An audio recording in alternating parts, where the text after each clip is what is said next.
everybody. Welcome to Skeleton Keys. I'm Torri And I'm John Booker.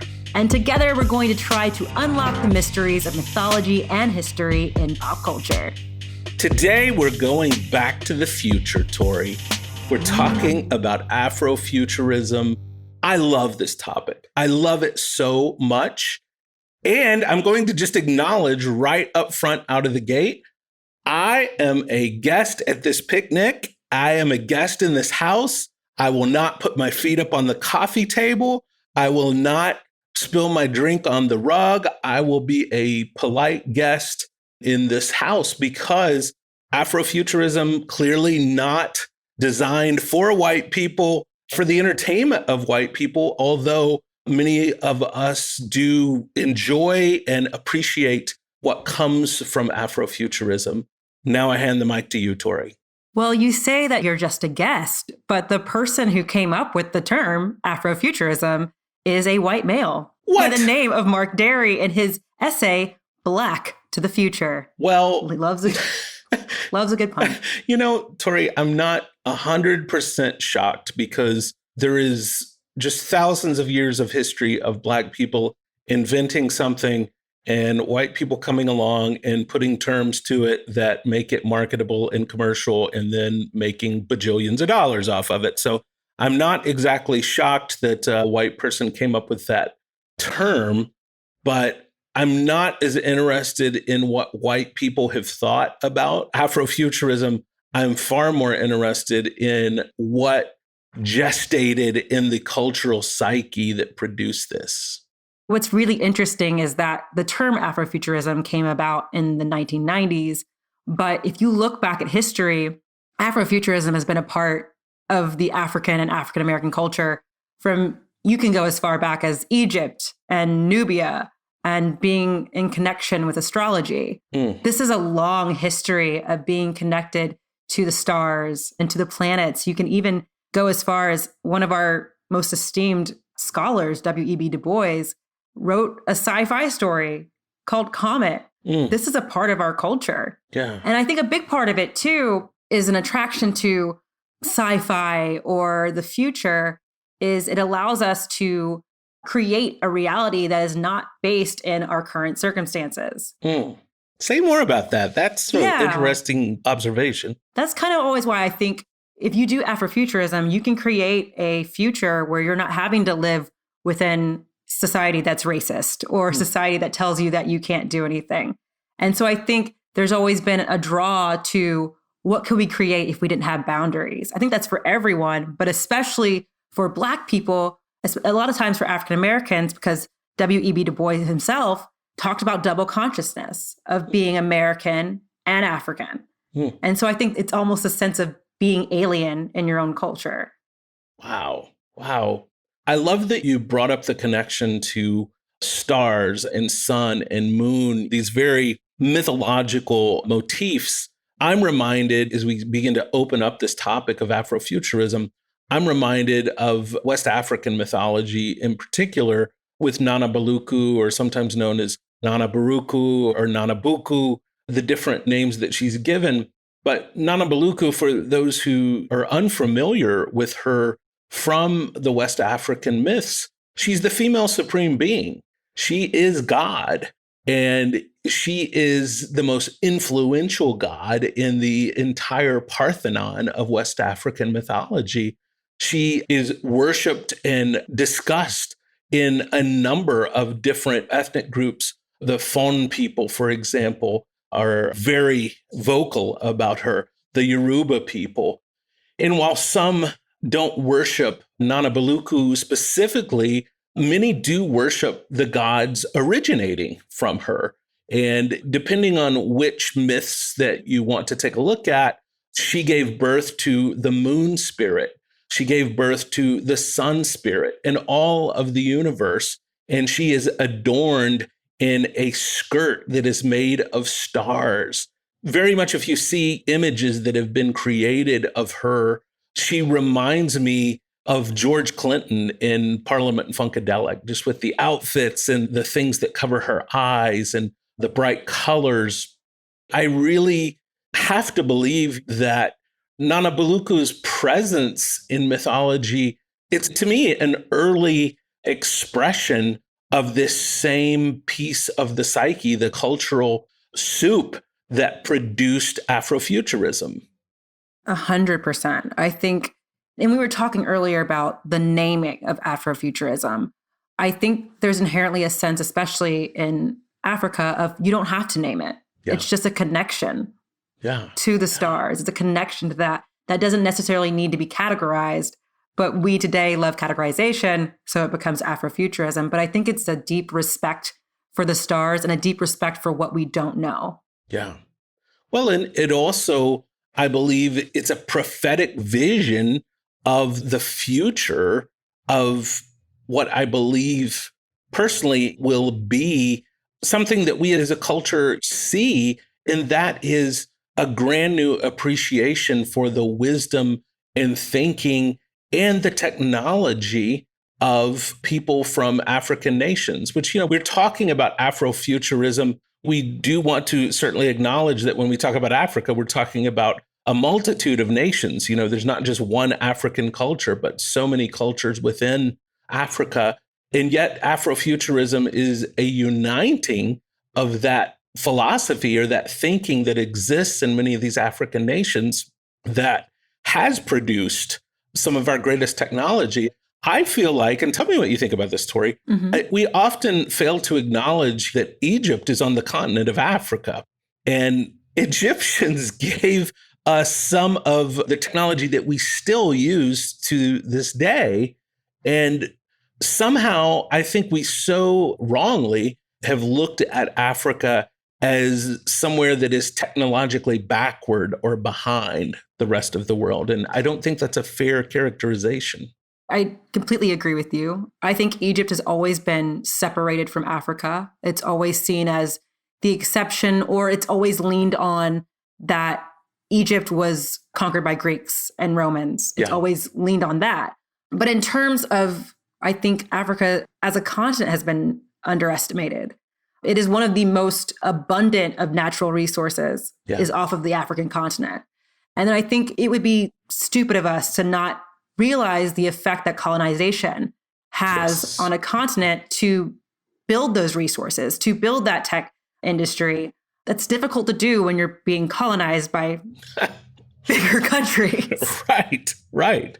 And not just one colonization, but centuries and centuries of continual colonization from different colonial groups coming in from all over the world. So yeah, I think Africa as a continent, as you said, has been done a real disservice to their contribution, not just to technology, but also to the world in general. Some of the artists that we're going to talk about in our episode today are artists that are deeply, deeply influenced by specific aspects of African culture that, again, gets translated into some hip new American style. And it's like, oh man, friends, we've done it again. We've taken something that someone else has created and taken all the glory, credit, and money for it. It's the American way. It's the American way.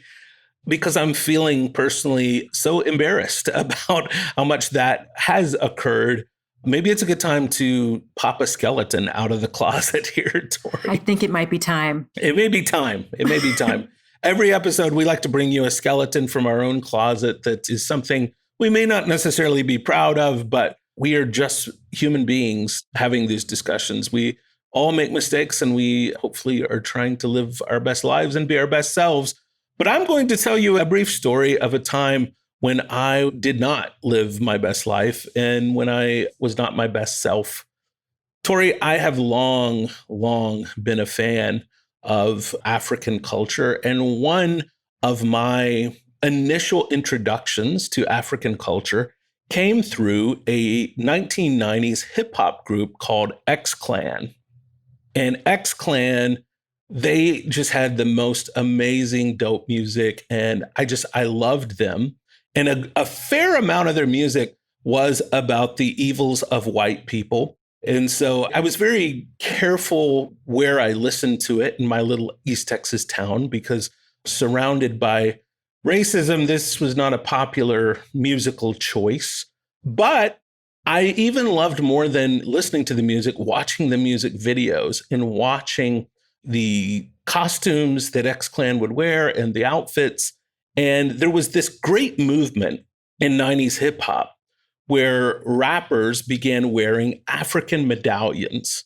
And again, for those of you that are too young to remember this, they were little black medallions on a nylon string that had the continent of Africa on them in the red, black, and green colors. Or maybe was it red, black, and green or red, yellow, and green? Maybe. I think it was red, black, and green. Red, black, and green. Yeah. So I wanted to be like X-Clan. And one weekend we went to the swap meet and I bought myself an African medallion and decided to wear it. And I just want to apologize to all people of color who might be listening to this right now for doing that. That was not my finest moment. I did not know better. I had good intentions. And how many times have white people had good intentions and still managed to really make a mess of something? And that was me. I was sporting the African medallions because X-Clan did.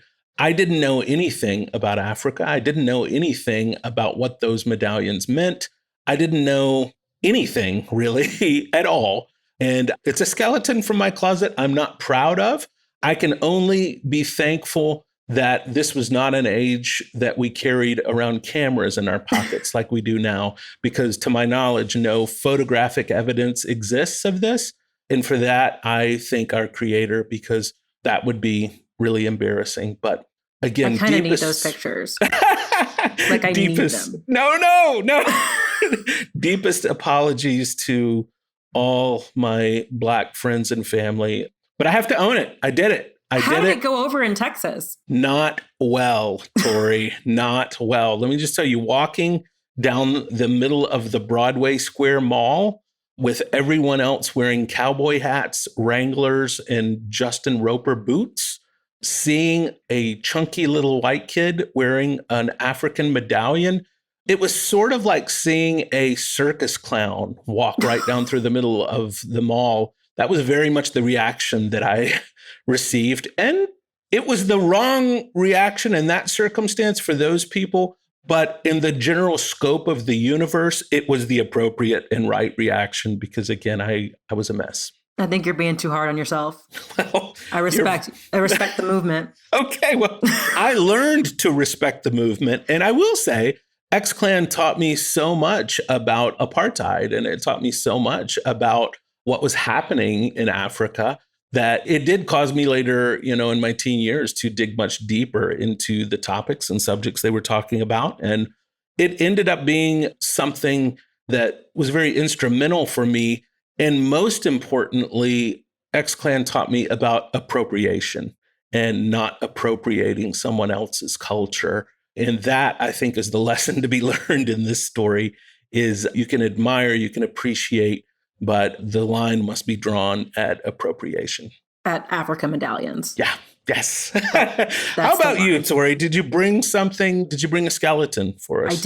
I did. I still have the skeleton. Oof. The story begins in middle school. I have a really good friend named Gabe, and we've been best friends for almost 20 years. And he had a really cool t-shirt in middle school, and it was a Sun Ra t-shirt. Oof. Space is the place. Yes. Well, I stole that shirt at a pool party because I really liked that shirt. Because Sun Ra, who is like the king of Afrofuturism, is amazing. Well, I stole that, and I have never returned it to him. I still have it. I still wear it. It's got holes. I mean, it's literally 20 years old. But when I go out, people are like, Sun Ra, and I feel so guilty because it is Sun Ra, but it's not my shirt. And Gabe and I are still very good friends. And every once in a while, he'll be like, do you have that shirt? And I just deny. I believe the ghost of Sun Ra is looking down on you and giving you all the forgiveness and permission in the world for your thievery of that shirt. Please, I hope he is from Saturn. Yeah. Exactly. Sun Ra looks down upon us from Saturn, and he offers his grace to you for that incident. I think he would support that. Thank you. I feel forgiven. If you could talk to Gabe about it, that would be great. I was so glad you brought up Sun Ra, though, because I feel like there are a number of people that paved the way with Afrofuturism in their art form that may or may not be household names. And I think jazz certainly already has a limited audience, but avant-garde futuristic jazz really has a small audience. And yet Sun Ra managed to somehow transcend that small group of people that might be interested in his music. And it was because his music was not something that just was something you listened to. It was something you felt in your whole body. And his expression of that music had a visual component. Far before Beyonce made Lemonade, Sun Ra was creating these visual experiences. 100%. I think he's kind of the genesis of so much of what we know as Afrofuturism. Yeah. Even going into, I mean, you see his influence, obviously, Parliament, Funkadelic, but then you see it in Outkast. You see it in Janelle Monáe. You see it in so many other artists coming out. And he, like you were saying, is kind of not as well known. Yeah. It's interesting to me, and I think a lot of them give credit to him. Yeah. But I also think he enjoyed kind of being on the outskirts. He enjoyed not having this overwhelming popularity that someone like a George Clinton might achieve. Yeah. And I'm so obviously so glad you brought up Parliament and Funkadelic, because I know we talked about them on the Snoop Dogg episode, but I could probably bring Parliament into every single discussion that we have here because they're just one of my all-time favorites. But also, besides music, I think about the work of Octavia Butler, a science fiction writer, and the first science fiction writer to receive a MacArthur Fellowship. And I feel like Octavia Butler sometimes doesn't fully get her due as one of the original voices of Afrofuturism in the medium of storytelling on the page. But she certainly was. And she crafted worlds that I believe people like Outkast with Atlians made this really interesting sound that's sort of based on the worlds that Octavia Butler was describing many years before. 100%. I think there's been I feel like a renaissance of her work, of people reading her work now. But I 100% agree that she wasn't seen how important her writing was and would be. Yeah. I think another person, and we've talked about this, who is a part of that movement and is a writer is Amiri Baraka. Oh, yes. Leroy Jones. I love that. Leroy Jones. I mean, I was reading his essay. It's called, I think, Technology in Ethos, I think. Yes. And there's a part in it, I'm going to read it, because I was like, oh, he just made the Siren song for Afrofuturism. And he says, think of yourself, Black creator, freed of European restraint, which first means the restraint of self-determined mind development. Think what would be the results of the unfettered blood inventor creator with the resources of a nation behind him to imagine, to think, to construct, to energize. I mean, wow. That's a call to arms. That's a call to thought. Come on, Amiri. Amiri Baraka, one of my favorite people that ever picked up a pen to write anything down, but also as a spoken word poet, just the quality of his voice. And I actually got a chance to meet Amiri Baraka before he died. And it was amazing. I was living in New York City at the time, and he was on a panel, and I got to go. And some people, have you ever met someone, Torri, that you feel like it's sort of a cosmic experience just to meet them, that there's something bigger in the universe, just that you get sucked into this vortex of who they are? And that's what it felt like to meet Amiri Baraka. I can't imagine. Oh, so good. I think another thing that I really appreciate about all of these artists that we're talking about is they are individuals that embodied Afrofuturism, that they lived it out. They tried to create work where they were expressing this idea through their work without, I think sometimes even on a subconscious level. And it's one of the reasons I'm so excited that we have the guest that we have today, because oftentimes mythology, as we talk about mythology, becomes this very cerebral conversation. It's academic, or it's not in the lived, embodied experience. And I consider myself very, very fortunate to know Dr. Kwame Scruggs, who is going to be our guest today. Dr. Scruggs, and he doesn't like to be called that, as you'll hear in the interview, but Kwame is someone that takes the work of mythology and lives it out in a way that makes the world a better place. And I think there's so few people that can say that. The name of his organization, that he runs in Ohio is called Alchemy. And of course, the mythological idea of alchemy is that we're taking this prima materia, this base material that has been thrown away, and going to create gold out of that. And it's such a deep psychological concept. And I'd studied it for years, but I didn't really understand alchemy, I feel like, until I encountered the work of Kwame Scruggs. Because that's real alchemy. That's real alchemy. That's what alchemy is about. It's what it should be. Yeah. So should we get into it? I'm excited for the people to meet Dr. Kwame Scruggs. I am so excited. Honestly, he just inspired me. I'm just so excited. All right. Well, let's welcome Dr. Kwame Scruggs to Skeleton Keys. Dr. Kwame Scruggs. Don't call me that first off.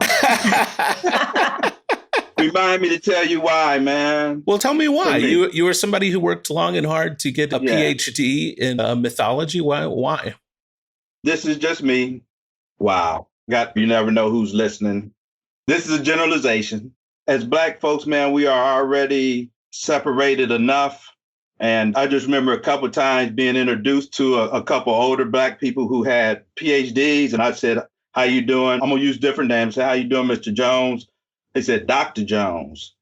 I'm like, wow, okay. And this happened once with a Black man and once with a Black woman. Right on, got all the respect in the world for someone who obtains that. But to me, it just creates more of a separation. So that's why I don't like to be called it. I mean, you should be able to tell. I'm speaking for myself. Yeah. You should be able to tell if somebody is quote unquote intelligent. Just because you got a PhD does not make you intelligent.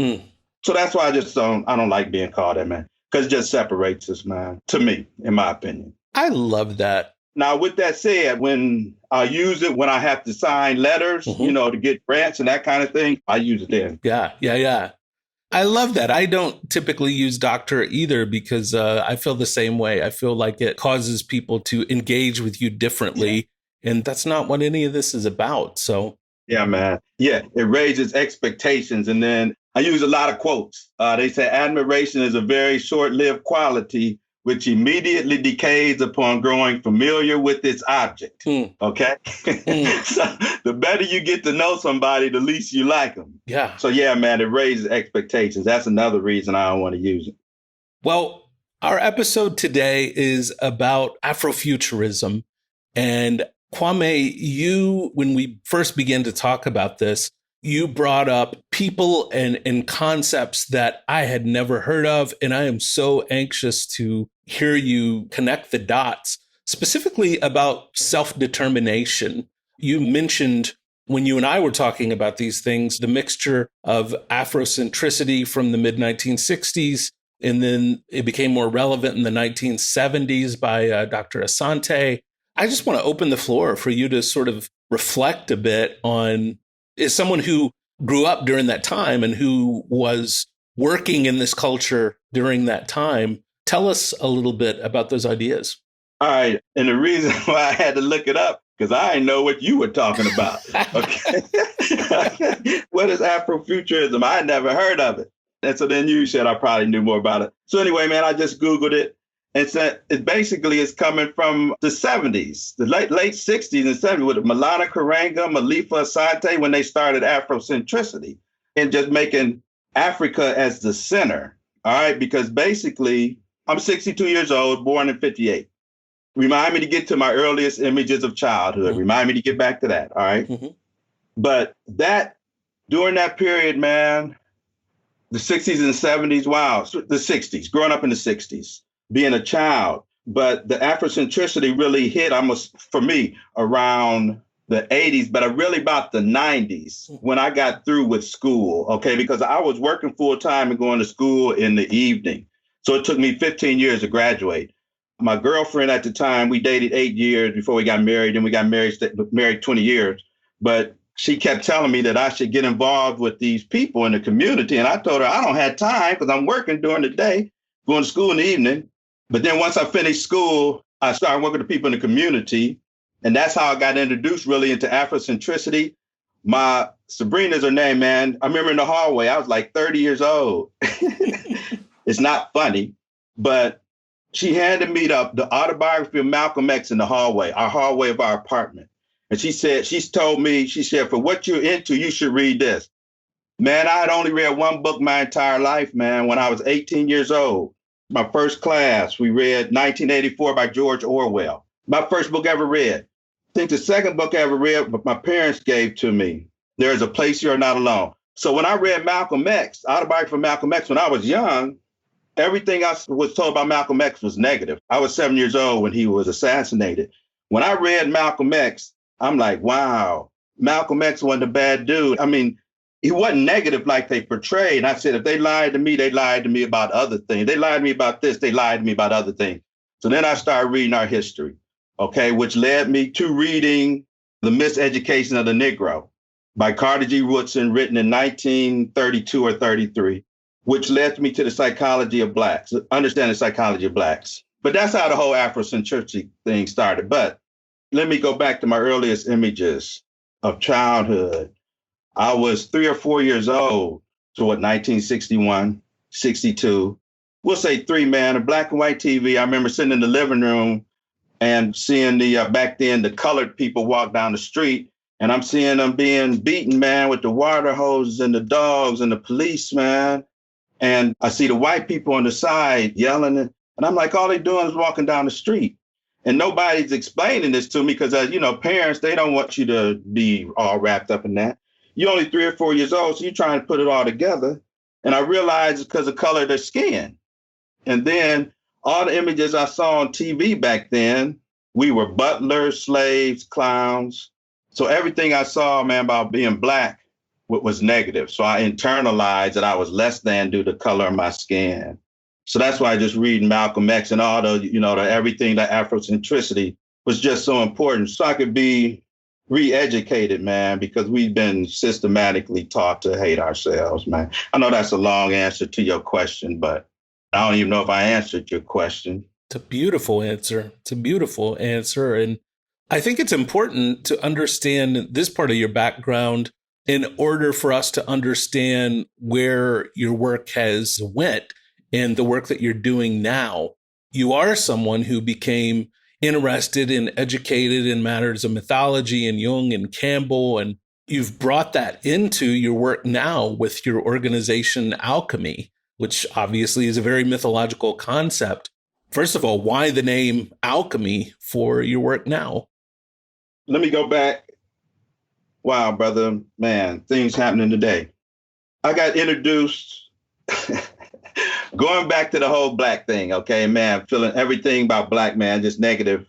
It's the wound, that's my childhood wound, but it's the wound that drives. It's the wound that drives us, okay? So that is why I end up creating Alchemy so that the youth, the urban youth, wouldn't feel the same way that I did, all right? So as far as Alchemy, calling it Alchemy, and the reason why I just laughed is because I was married to Sabrina 20 years. We've been divorced 5, but we better friends now than we were when married.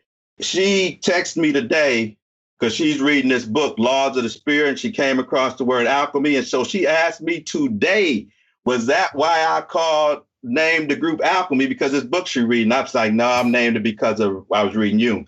But I just came across Alchemy, man, from reading Jung. But it's interesting. I got introduced into the work of Carl Jung and Joseph Campbell from going through an African-based rites of passage. That's how I got introduced to the work of Jung and Campbell. And that was from the same people that my wife introduced me to. All right. Mm-hmm. So I end up calling it Alchemy because prior to the nonprofit, I had a for-profit, and it was squaring of the circle based on Jung's concept of the mandala. All right. So I couldn't have the same name for the nonprofit as I had for the for-profit. I had to hurry up and get a name. And I just happened to be reading something, man, about alchemy. And I'm like, hell, I'm going to call it Alchemy. So that's just how it happened. And it wasn't until, man, it probably wasn't. We going into our 17th year next year. We're in our 16th year now. It wasn't until about 6 years ago that I'm like, wow, this is the ideal name for working with urban youth. Okay, I'm like, wow, just a metaphor. So yeah, man, I've been blessed, brother. I didn't have any kind of grandiose plan, man. Like Campbell said, when you follow your bliss, doors open where you thought there'd be no doors. I didn't have no major plan. I had no major plan for this to happen. It just happened, man. It just happened, brother. So that's a whole nother story, man. Okay. Well, like you were saying, in terms of it, kind of the organization met its name and you're like, oh, this makes sense. You were speaking about growing up and seeing the images on screen and how you were kind of taught to hate yourself. Was that a big part of choosing to make urban youth the focus? Absolutely. Yeah, without a doubt, without question. Even with my education, nationally known program, blah, blah, blah, blah, blah, I still feel I'm getting better, but I still feel like I don't measure up because of the color of my skin. Okay, so it was without question, I didn't want to see those youth grow up the same, having the same concept of themselves that I did. So yeah, that was definitely why I wanted to work with urban youth. Love them to death. Love them to death. And Kwame, for people that are unfamiliar, can you talk a little bit about what the work of Alchemy has been? What sort of work? We say working with urban youth, but what does that mean? What does that translate to? I'm in Akron, Ohio, man, 30 minutes from Cleveland, home of LeBron James. Basically, when I was 38 years old, I was working at the University of Akron. And like I say, it took me 15 years to graduate. I was working at Goodyear full time. After 15 years, as soon as I graduated, quote unquote, as soon as I left Goodyear, planned on moving to New York, didn't move to New York. Got a job at Akron, got a graduate assistantship at Akron U, finished that, started working at Akron U with Upward Bound, preparing middle school and high school youth to go to college. I was reading Power and Myth when I was 38, Campbell's, and I'm getting to your question, reading Campbell's Power and Myth.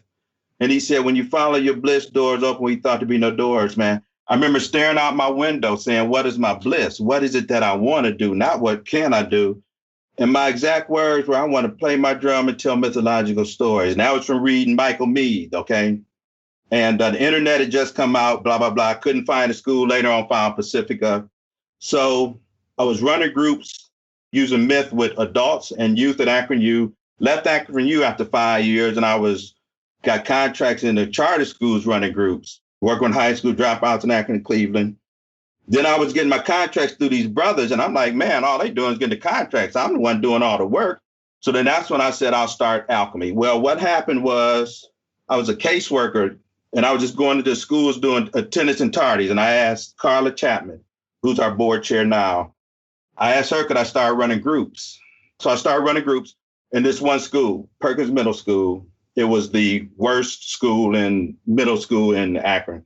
Well, they end up getting $5 million for after school programs from the Knight Foundation. So the following year, that's when I started Alchemy. Okay, it was just supposed to be 3 years, man. So basically, Alchemy, we start with youth in 6th grade and end up keeping them till they graduate from high school. Okay, so for 7 years. But it's all through mythological stories and fairy tales, man. We hold group sessions. Everything is group. The drumming, we tell a portion of a myth to the beat of a drum. We don't read it, it's memorized. We tell the myths, we stop at critical points, ask them what resonates with them in the myth, no right or wrong answers. It's all to create discussion and to have them critically think and to incorporate the character traits of the hero into their own lives so that they can become the hero within their own story. I'm gonna say in those 7 years, really that first group, we had them probably for about 8 years, 28 of them. Half we have for like from 6th grade till their first year in college. The other 14 we have from 9th grade to their first year in college. We combine those two groups. But I'm saying those 9 years, we probably got through about 23 myths. So basically we'll get through about 3 myths a year. But it started as an after school program, 6th, 7th, and 8th grade. after school. And then our youth were going to different high schools. So what I did was we combined the groups and we started meeting with them monthly, 10 months out of the year for 4 hours a month, man. And so we had another school that we were working with them in ninth grade, was just supposed to be a 10-week program, ended up being 4 years.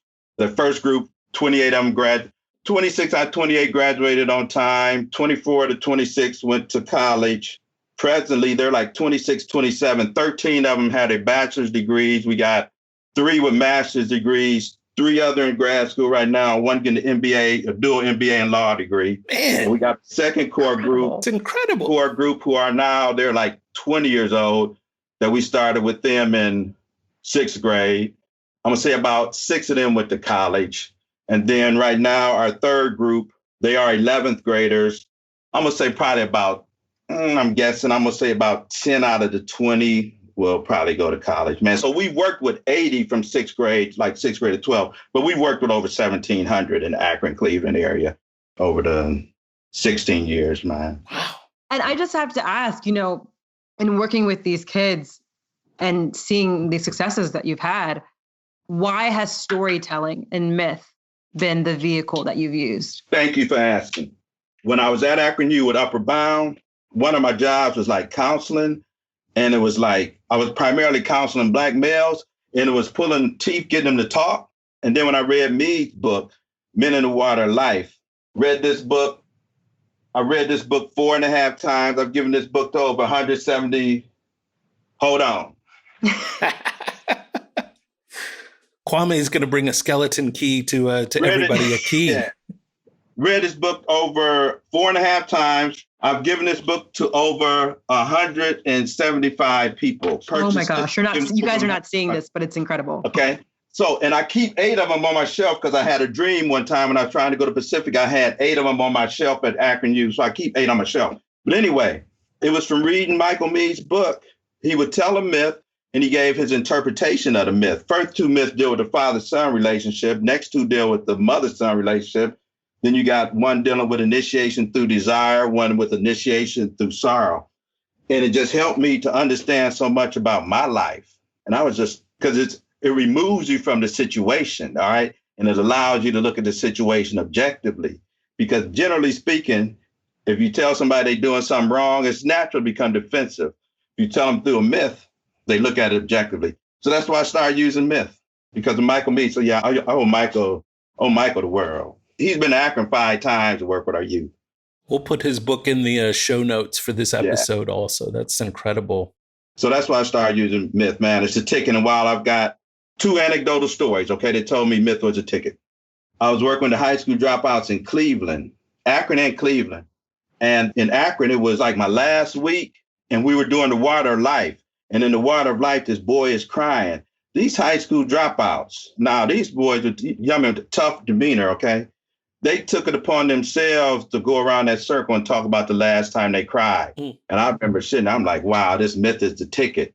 And then when I was in Cleveland, the dude in Cleveland, like in Akron, I had 3 separate groups. There's only, started off with maybe 4 in a group. And then at the end of the year, I had about 15 per group.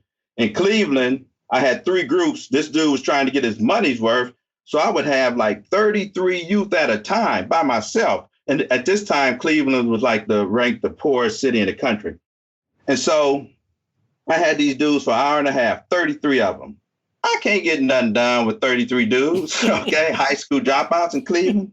So I remember coming home and I'm like, I'm in the bed and I'm like, I know I got something to offer these brothers. So what I told them, I said, man, what we gonna do? I said, for the first 15 minutes, you guys can do whatever you want to do. The last 15 minutes, you can do whatever you want to do. So back then, that's when freaking the Black and Milds was big. Okay. So they would just freak their Black and Milds. Can I cuss a little bit? Can I cuss? Go right ahead. Please do. They would just freak their Black and Milds and talk a bunch of shit for like 15 minutes in beginning and end. And they would give me the hour in between. So one day, it was this brother from South Central Los Angeles. It was their time. Their 15 minutes. The brother in the back, he was sitting in the back and he hollered out. He said, Kwame, tell us another story. Okay. And I just like, man, this myth is the ticket. Yeah. So, wow. Yeah, it's just, wow. It's so powerful. So what the youth share in that circle with us, Man, it's amazing. But here again, we have them from sixth grade to 12th, and the whole thing is about trust. And then also we as adults, we also share what's happening in our lives. Okay. But like I said, what's in that circle stays in that circle. So a lot of the trust is because we trust them. Yeah. So man, I'm blessed. I'm beyond blessed. And I got to say, our first group set the bar really high. Core 2 and Core 3, they haven't quite quote unquote, I'm not going to say measured up. Core 1 set that bar really high. I've got one more question for you, and then I'll give Torri the last question here. But I would love for you to talk about, I remember once you were telling me about this work, and you mentioned the youth being the prima materia of alchemy. Could you talk about that connection to that mythological idea? Man, so here again, this is when it was our second core group. We had a group of students that we started with in fourth grade, and they ended up staying with us till 12th. But we were trying to teach, and at this time they were in sixth grade, and I was trying to teach them to use alchemy as a metaphor. Okay, so with alchemy, we were explaining to them that the alchemists would take that primer material, which is that base metal that most people would just throw away. But the alchemists thought that if you put it through a chemical process, you could extract gold out, which would be the philosopher's stone. And so then that's when I realized, man, this thing is just idea. Because so basically we told them that we, the facilitators, were the alchemists. They were the prima materia. Okay. All right. They were the prima materia that the urban youth, that society just throwing away. But we told them that the chemical substance was the circle. And they said the circle youngest to oldest for two reasons. Remind me to get back to that. But the circle is one of the chemicals. The drumming is one of the chemicals. The myths is one of the chemicals. The drumming, the journaling. And then through that process, after going through that process, they would become the philosopher's stone. And then they would come back and work with the other youth. All right. So here again, they send the circle by age, man. Two reasons, youngest to oldest. One is it gives them a sense of order. So everyone has their place. And because you have your place, there's no need to be jealous of anyone else's place. The other reason is because it's up to the oldest to look out for the youngest. All right. Because someone say 80% of our youth don't have their fathers in their lives. And so, as you know, with the hero's journey, man, you got the separation, initiation, and return. And like I tell our youth, they don't necessarily have to come back to Akron and work with youth. But at some point in their life, man, they don't have to. But they got to give something back. So it's up to the oldest to look out for the youngest.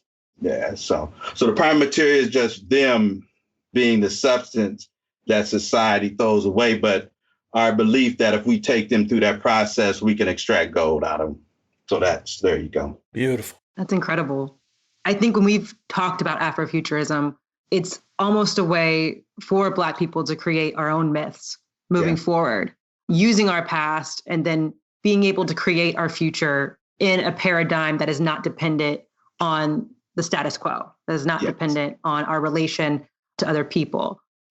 In working with your youth and creating that self-determination, how they express that, how have you seen that? Wow, John. Thanks, Torri. Wow, John, you have mentioned that, I think, when we started. Kuji Chagalia is a second principle in Nguza Saba, okay? Self-determination, defining yourself. So basically, it's just about them having confidence in themselves. So it's about becoming a hero within your own story and just believing that you can overcome obstacles. All right. So, wow, just last week, I had one of our students. Had him since fourth grade. He emailed me. He just finished his first year of college, and he wanted to know if we could get together with the group. You know, these dudes 21 years old now. I was asking how he's doing. And he said with the whole COVID-19, he said, it's just another opportunity for me to overcome an obstacle, become the hero within my own story. So it's just it's about them. They show it in the things that they do. Okay. And the things we do. You know, here again, we use a lot of quotes. They all put the quotes in the back of their journal. We tell them neither thought nor action in and of itself is sufficient. The one must be accompanied by the other. All right. So it's not good enough just to think about something and not act on it. It's not good enough to act on it without putting thought into it. So it's more so in seeing them accomplish things and then give back. Okay, wow, it's just so cool to see one of our college youth, 26 or 27, who will run into an alchemy youth, because all of them have bracelets. All of them got the cowrie shells. Not all of them, but the core group got one cowrie shell, but then they got these alchemy bands too. And the reason why we got those, because when they're in the circle, they saying all the right things. But I'm like, what y'all doing outside the circle? So we have them with these so that they can remember the things they said in the circle. So if one of the college students will see one of the sixth graders or high school students with an alchemy shirt on or a bracelet, and they always do something nice for them to give back. So that's so rewarding just to see them. Brings tears in my eyes when I see them brothers give back. Yeah. Well, I can't think of a more appropriate person we could have had on the Afrofuturism episode, because I think you are helping to define the myth for the future of the Black experience in so many ways, with what these young people will bring to the earth and bring to culture. And I don't know, I'm just so thankful to know you, and I'm so thankful to get to hear and share with the experience that you are creating in this world. We're lucky to have you here on this planet, Kwame. Thanks, man. Hey, for the record, it's not a Black program. We got white students in the program now, too. When it first started, we just happened to be in an all-Black school. The other school we were in, they had an influx of Black males. They happened to be all Black. So it's not a Black program. Myth transcends race, for sure. Yeah, man. Yeah. I'm blessed. And I didn't do it on my own, man. I got all kind of help, man. All kind of assistance, brother. Wow.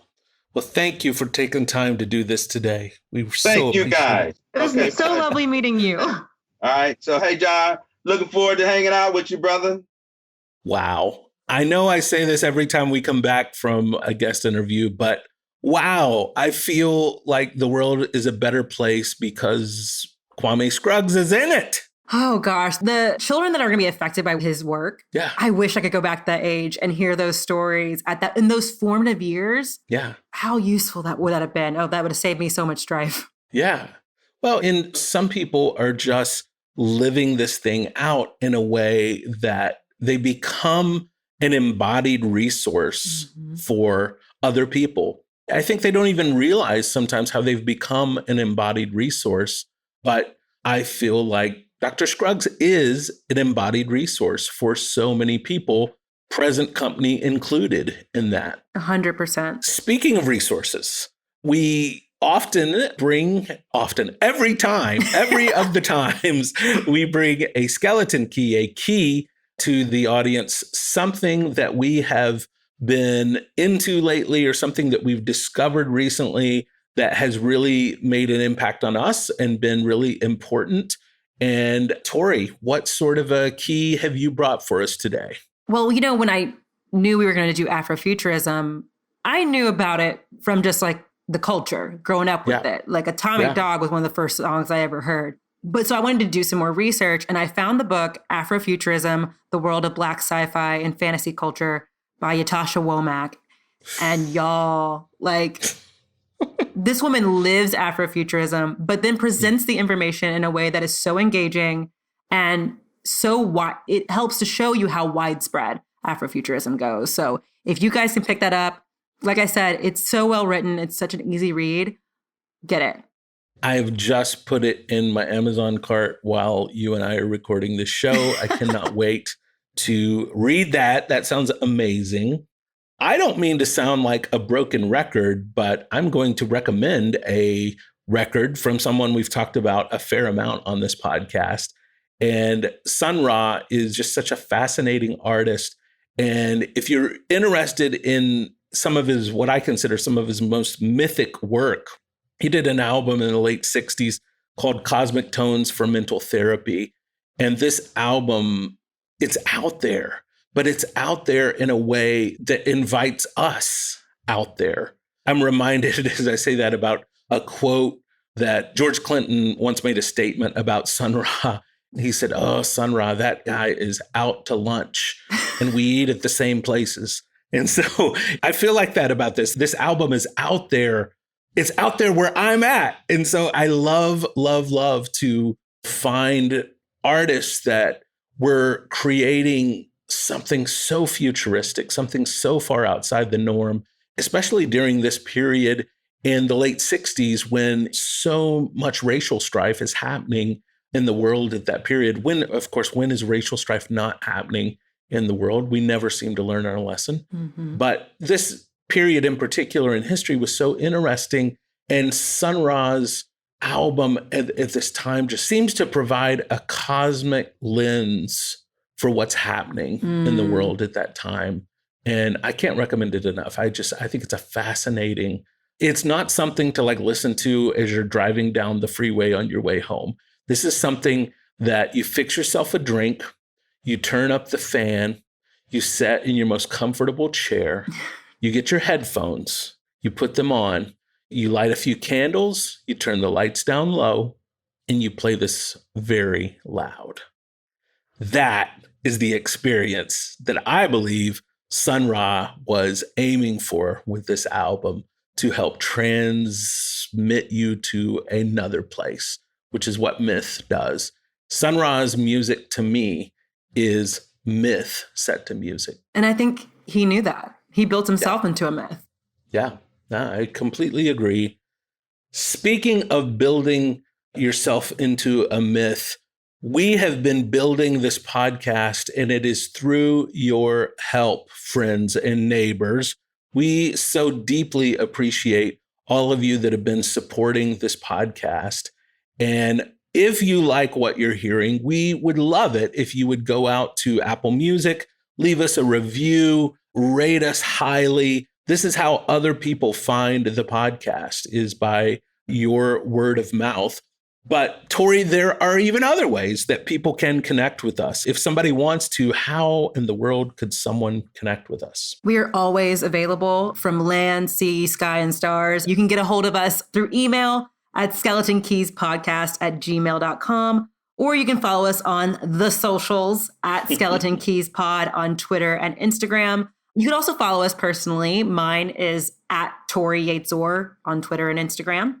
And I'm at John K.